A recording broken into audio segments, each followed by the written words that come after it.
Anies ya, nomor satu adalah ngapain sih masih sewot ngurusin Pak Anies gitu. Dia udah gak megang jabatan apapun, dia diundang sama ITB sama mbaknya ini bahkan nggak yakin gitu dia nonton video fullnya Pak Anies gitu, bicarakan pendidikan politik, bukan semata-mata karena Pak Anies kalah pilpres atau apa. Buktinya aku nggak ngerti apakah kalian tuh emang sudah sebenci itu sama Pak Anies, terus bahkan dia seharmless sekarang pun masih dikomentari kayak gitu.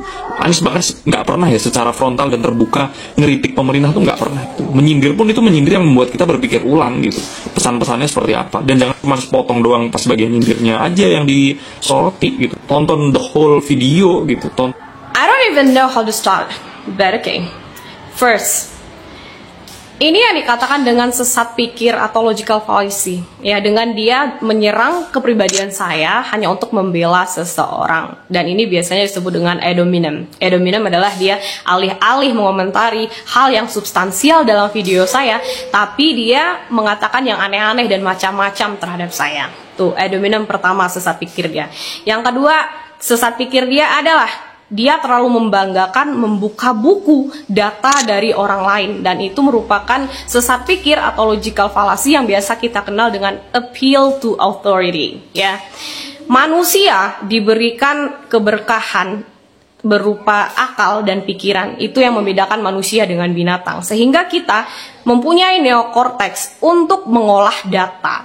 Dan sebagai yang katanya si paling intelektual, ya, dia harusnya menggunakan hasil penelitian dari orang itu sebagai faktor pendukung atau data sekunder, dan kemudian yang bertanggung jawab terhadap data primer adalah dia, cari sendiri. Jadi manusia yang suka mengcopy paste penelitian orang lain itu bisa dikatakan bahwasanya seorang yang suka mencontek, dan seseorang yang suka mencontek itu adalah cikal bakal koruptor di masa depan.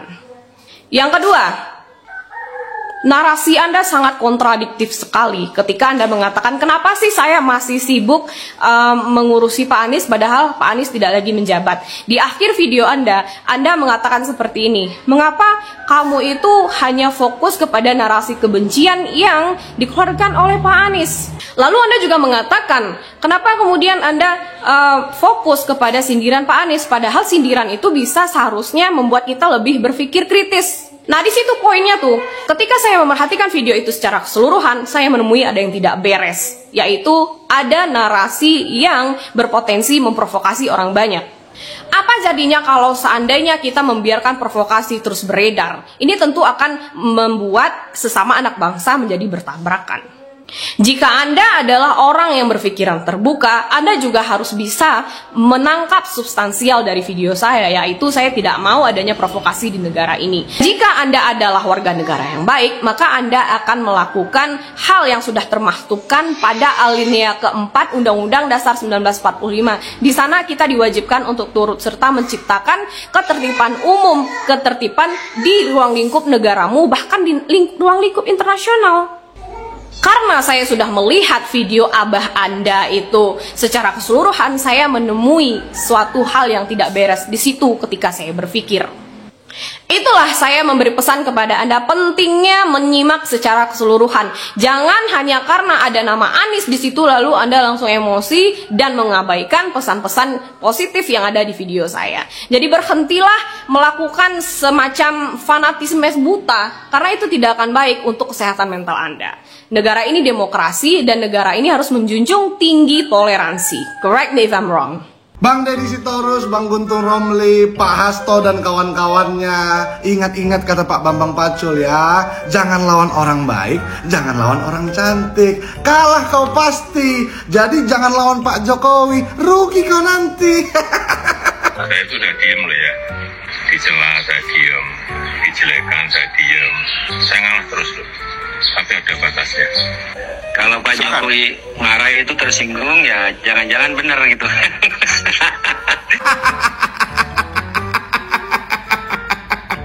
Isu ini ya bukan untuk membahas siapa utusan itu atau apakah itu utusan Jokowi atau bukan, tapi secara sekuensi waktu penetapan tersangkanya Sekjen PD Perjuangan itu terkait dengan pemecatan Pak Jokowi. Tapi bagi kami bahwa kasus Sekjen PD Perjuangan lebih kepada kasus politik. Inilah ini kan, pejabat korup kok dibela sih, ha? Ini bukan karena politik, ini karena apa? Karena dia bantu Harun Masiku. pejabat ya. Dia kan bukan pejabat, dia hanya seorang sekjen. Tapi Bang Guntur Romli, Bang Deddy Sitorus, dan teman-teman Pak Hasto yang ada di PDIP itu menurutku kritis-kritis dan paten-paten. Ya, karena mereka bisa pakai ilmu cocokologi. Ya, jadi peristiwa-peristiwa yang berdekatan semua dicocok-cocokkan gitu. Semua dihubung-hubungkan walaupun nggak masuk akal dan logika sehat. Tapi ya asal cocok, mantap.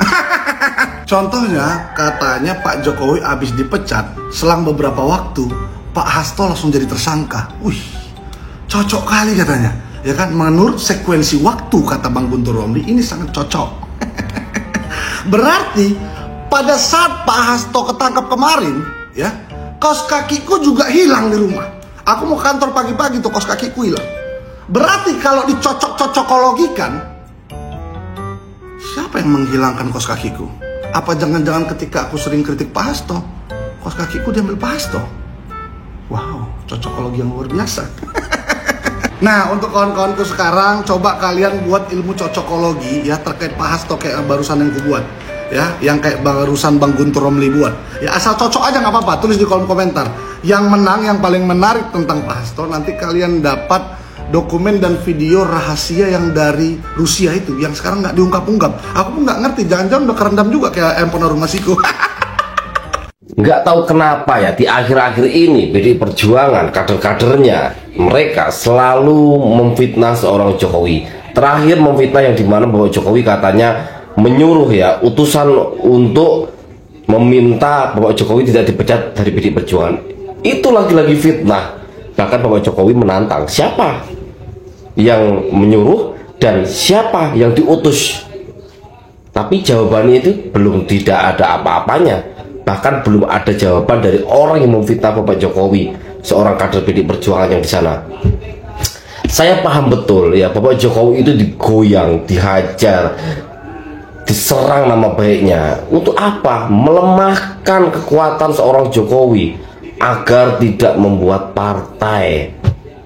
Harus dipahami sekelas PDI Perjuangan ya, mereka adalah orang-orang di dalamnya berpolitik yang berpengalaman. Mereka tidak hanya asal melihat sudut seorang Jokowi itu seperti apa. Mereka tahu betul jika Bapak Jokowi membuat partai itu sangat berpengaruh besar. Apalagi diyakini ya, Bapak Jokowi membuat partai akan mendapatkan arus ya dukungan yang luar biasa dari masyarakat. Dan bisa jadi menjadi kuda hitam di tahun 2029. Itulah pandangan politik dari PDI Perjuangan yang mereka tidak mau akui. Tapi mereka fokus untuk menyerang, fokus untuk menjatuhkan nama baik seorang Jokowi, bahkan fitnah-fitnah yang ada. Tidak perlu malu lah ya PDI Perjuangan. Jika kalian ya takut dengan adanya Bapak Jokowi membuat partai, bersainglah secara sehat. Karena PDI Perjuangan kan juga partai penguasa sampai saat ini. Toh juga jika ada partai baru, ya kalian bisa melihat bagaimana kekuatan itu hadir. Bukan dari saat ini kalian mencoba menjatuhkan Bapak Jokowi. Ya teman-teman, perseteruan sengit antara pendukungnya Abah ya, pendukungnya Abah dengan pendukung pemerintah dan juga pendukung Bapak Jokowi ya.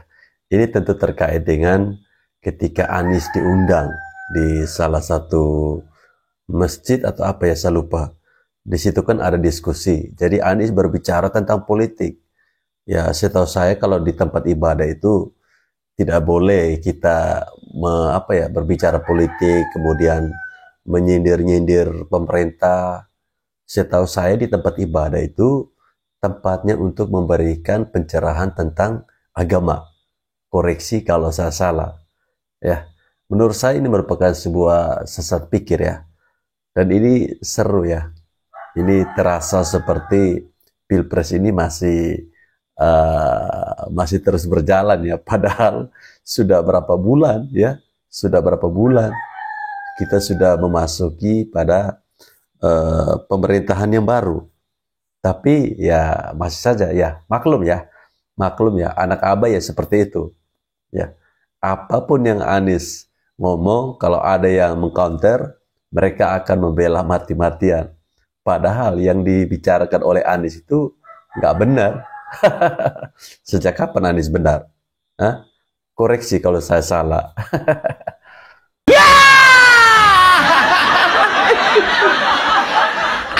Assalamualaikum warahmatullahi wabarakatuh. Selamat menjalankan ibadah puasa bagi umat muslim. Gri, kayaknya seru banget nih Gri. Banget lagi. Teman-teman, setelah ngeliat Hasto seharian kemarin, karena memang baru selesai sidang dan rame banget beritanya, kemudian lihat RK yang lagi berurusan dengan KPK juga. Kalian mau lihat calon-calon yang berikutnya? Dugaan atau lebih pasnya harapan. Lebih pasnya harapan. Atau Anda pengen lihat wajah pembohong? Nah, ini menarik, Gri. Ini baru menarik ini. Ini yang membuat orang penasaran, Gri. Siapa Gri kira-kira? Ya, salah satu anggota DPR RI.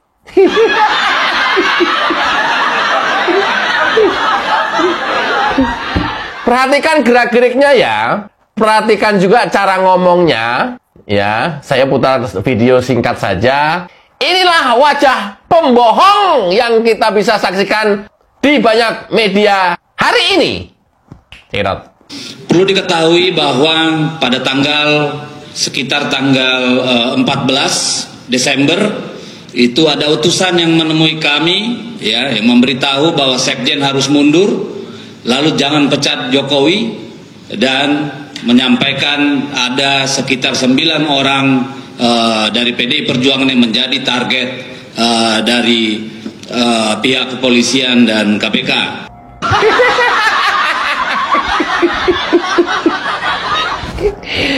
Inilah wajah pembohong yang saya maksud. Apa? Ya, dia salah satu anggota DPR RI dari fraksi PDIP. Kebetulan sekarang duduk di Komisi 2, yang kemarin ngajak beramai-ramai untuk mengundurkan diri. Dari cara ngomongnya sekarang yang barusan kita saksikan, coba putar ulang. Kelihatan pembohong itu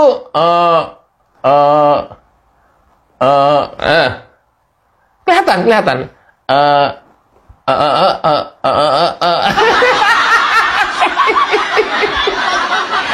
Ngomongnya kayak ngedadak ngarang gitu ya, atau karangan yang sebelumnya ada yang lupa dan perlu diingat-ingat supaya menyusun kata-kata yang bagus, runtut dan runut gitu.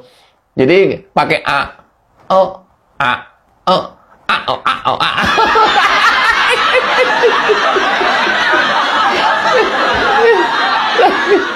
Gri, serius Gri, pembohong ini serius. Hati-hati, lihat orang ini, hati-hati.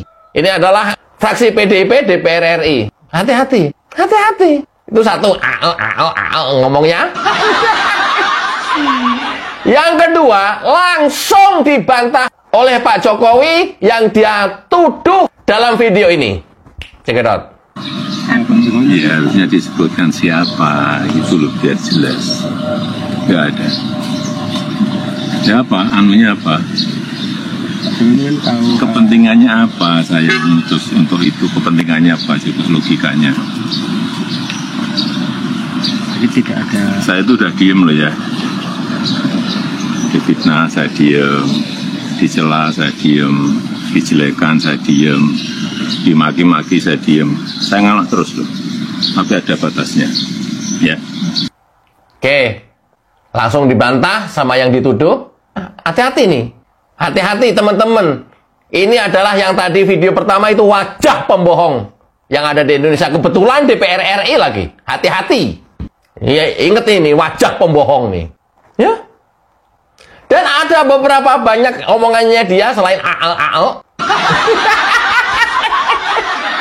omongannya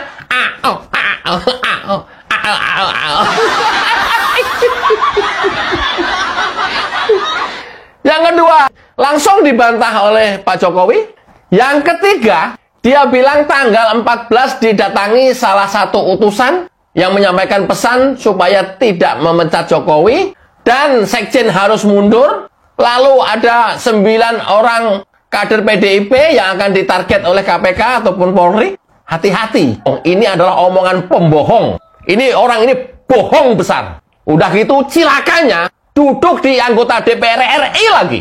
Hati-hati. Hati-hati. Hati-hati. Nih, Deddy Sitorus. Selain pembohong, dia adalah pemfitnah yang sangat keji dan kejam. Deddy Sitorus ini. Kalaupun benar ada utusan yang datang, dan dia berani nyebutkan namanya siapa, Pak Jokowi sudah bilang, sebutin aja siapa namanya. Kalau memang benar ada yang datang, sekalipun Pak Jokowi tidak pernah menyuruh orang tersebut untuk mendatangi Deddy Sitorus atau mungkin PDIP yang membawa pesan bahwa Sekjen harus mundur dan 9 orang ditarget oleh KPK dan Polri. Hati-hati nih. Ini pembohong besar ini. Dan sekaligus pemfitnah yang paling keji di atas muka bumi ini. Ini hati-hati nih. Hati-hati. Orang seperti ini dia nggak takut dosa. Dia nggak takut dosa sama sekali. Hati-hati. Hati-hati. Ini nih, Deddy Sitorus nih. Kalau kemungkinan kita memakai logika waras, apa relevansinya Pak Jokowi nyuruh-nyuruh yang seperti itu? Apa kepentingannya Pak Jokowi nyuruh-nyuruh seperti itu? Buat apa? Buat apa? Pak Jokowi udah nggak menjabat apa-apa. Buat apa? Kepentingannya apa?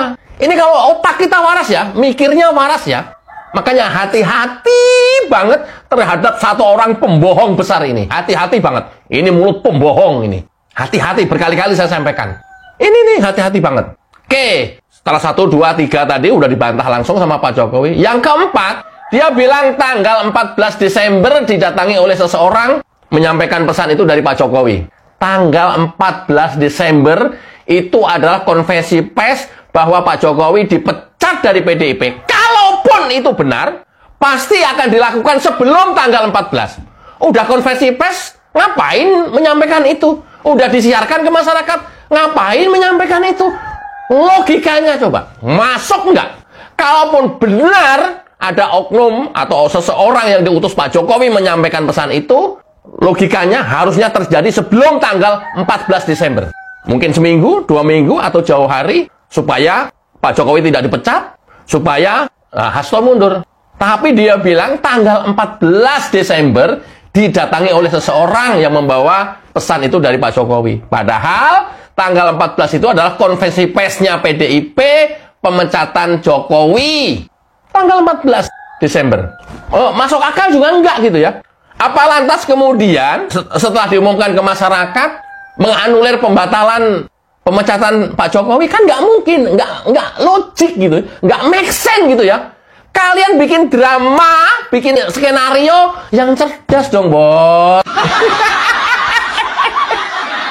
Kalian kan anggota DPR RI, yang cerdas lah. Yang cerdas lah. Loh, yang gini-gini aja lo, aduh, nggak logik gitu. Hati-hati, ini adalah tadi wajah pembohong, hati-hati. Karena memang ini terus-menerus dilakukan dan ditujukan kepada Pak Jokowi, hinaan, cercaan, fitnahan. Pak Jokowi bilang, sabar ada batasnya. Ya, sabar ada batasnya. Ingat, kelihatannya sederhana, tapi ini adalah saya melihatnya dari gestur Pak Jokowi.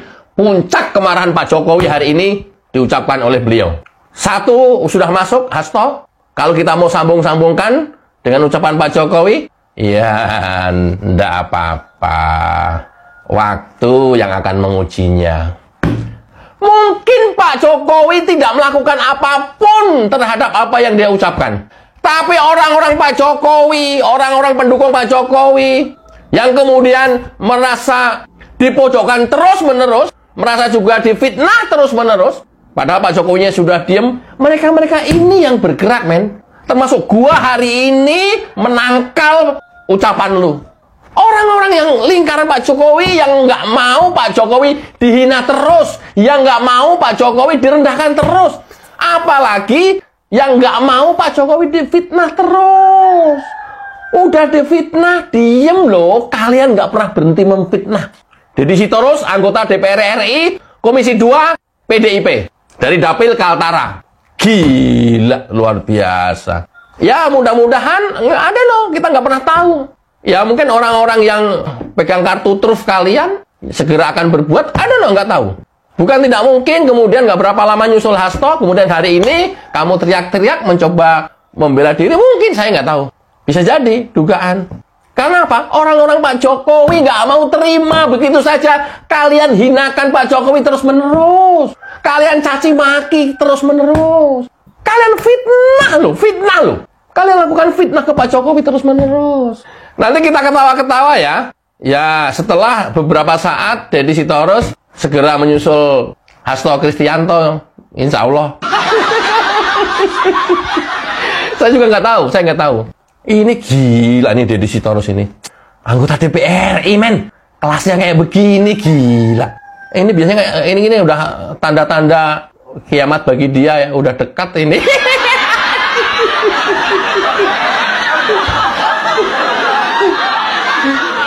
Kenapa tadi saya bilang kayaknya ini segera nyusul Hasto? Yang dia lakukan Hasto adalah mirip-mirip Deddy Sitorus sebelum Hasto ditangkap. Apa yang dia tebarkan? Ya, lewat Guntur Romli, dia bilang Mas Hasto punya 18 atau 17 video yang siap dibongkar, yang akan menggegerkan negeri ini. Ternyata videonya video fitnahan, video-video bikinan, dan itu hoax. Tidak hanya sekedar hoax, fitnah. Yang Hasto menuduh bahwa Pak Jokowi melakukan pelemahan KPK melalui perubahan atau revisi undang-undang KPK. Gri, lu dari mana dasarnya, Gri, kalau itu fitnahan? Fitnah. Mau tahu? Ini faktanya. Karena ada video Hasto yang kemarin viral ya. Apa tuh isinya? Istilahnya menuduh Pak Jokowi itu adalah dalang dibalik revisi undang-undang KPK. Padahal kita tahu ya, terlibat juga semua, gitu kan. Nggak usah cuci tangan lah. Pernyataan Yudi, mantan penyidik KPK.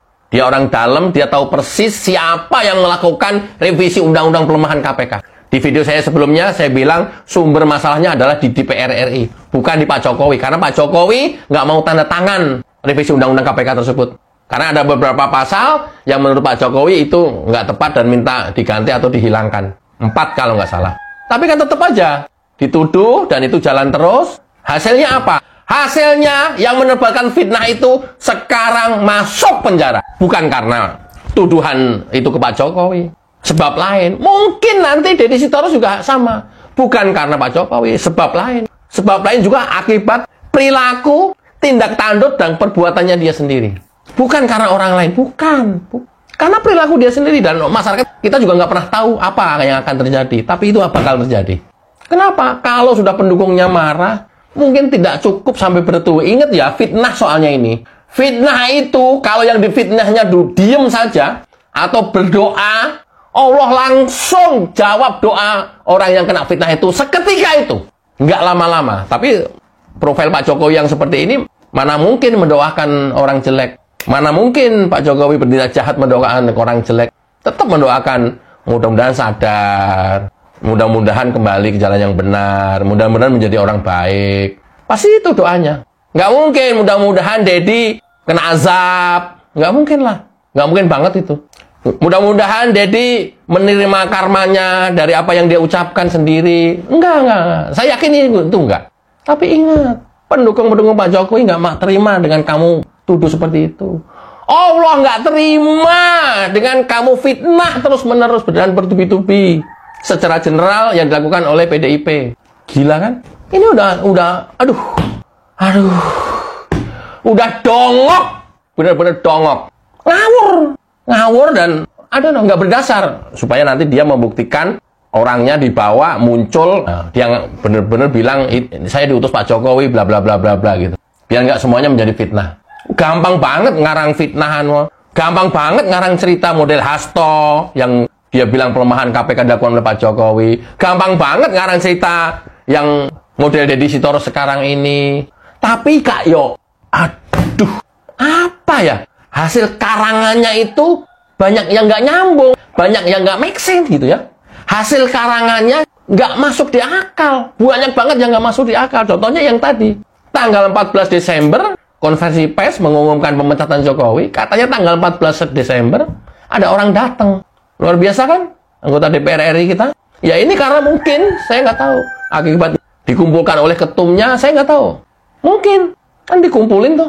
Didoktrin apa kan kita tidak pernah tahu. Itu internal mereka. Jadi saya juga nggak usah ngarang-ngarang aja. Tapi kemudian apa ini hasil dari dikumpulkannya oleh Megawati? Komisi 3, fraksi PDIP dikumpulkan oleh Megawati berkenaan dengan Hasto kemarin masuk ke persidangan pokok perkara. Ada loh. Lain kali kalau ngarang cerita lebih yang mendekati real atau lebih yang narasinya tidak gampang dipatahkan orang. Itu yang akurat, yang teliti lain kali. Jangan ngawur begini. Kalau ngawur kan gampang dipatahkan. Oke, kita tunggu apa yang akan terjadi atas ucapan Pak Jokowi. Biasanya Pak Jokowi itu hanya ngirim-ngirim sinyal. Dan itu ya disampaikannya dengan cukup santai, tidak emosional, tidak yang meledak-ledak. Ya, hari ini beliau mengirim sabar ada batasnya. Kemarin pada saat Hasto, waktu yang akan mengujinya. Sabar ada batasnya, Det. Sekarang Pak Jokowi jadi masyarakat biasa, masyarakat sipil biasa, nggak punya kekuasaan apapun. Ya, kalaupun menempuh jalur hukum sebagai masyarakat biasa, tapi saya rasa itu nggak akan dilakukan oleh Pak Jokowi. Cukup mengirimkan sinyal-sinyal. Sabar ada batasnya, Det. Sabar ada batasnya, Det. Mudah-mudahan kita segera bisa mendapat jawaban dari message yang dikirimkan oleh Pak Jokowi. Mudah-mudahan bermanfaat. Wassalamualaikum warahmatullahi wabarakatuh. Cai. Waalaikumsalam. Ya, itu tadi ya penjelasan yang sangat jelas ya, walaupun videonya agak panjang. Tapi saya harus memberikan apresiasi kepada Bapak ini. Dia berani sampaikan bahwa si Deddy Sitorus itu adalah seorang pembohong. Karena cara ngomongnya ya itu tadi teman-teman. Saya juga heran ya kenapa para oknum-oknum yang ada di PD Perjuangan ini selalu silih berganti ya, menyerang, menuduh Bapak Jokowi ya. Entah apa tujuan, entah apa maksudnya mereka untuk membuat hal ini. Kan tidak ada untungnya kan. Yang ada malah partai itu semakin tidak disenangi oleh masyarakat. Ya. Kalaupun si Hasto sekarang sudah berada di dalam jeruji besi, ya PDIP harusnya koreksi diri lah. Apa ya kesalahannya kita? Apa yang harus kita perbuat agar di 2029 nanti orang masih mempercayai partai kita ini? Ya, jangan sampai hanya karena gara-gara ulah 1-2 orang bisa membuat partai ini bisa amblas. Ya, jangan sampai seperti itu. Pak Jokowi itu kan sudah selesai. Pak Jokowi itu kan sudah tidak menjabat lagi sebagai presiden. Kenapa masih saja kalian menyerang dia? Ya, kelakuan Deddy Sitorus ini mirip si Hasto ya. Mirip si Hasto sebelum Hasto itu ditetapkan sebagai tersangka KPK. Jangan-jangan setelah Hasto, Deddy Sitorus. Kan kita ingat pernyataan Bapak Jokowi. Ya, kesabaran ada batasnya. Ya, kesabaran ada batasnya. Komentar teman-teman terkait dengan video ini seperti apa? Silakan tulis.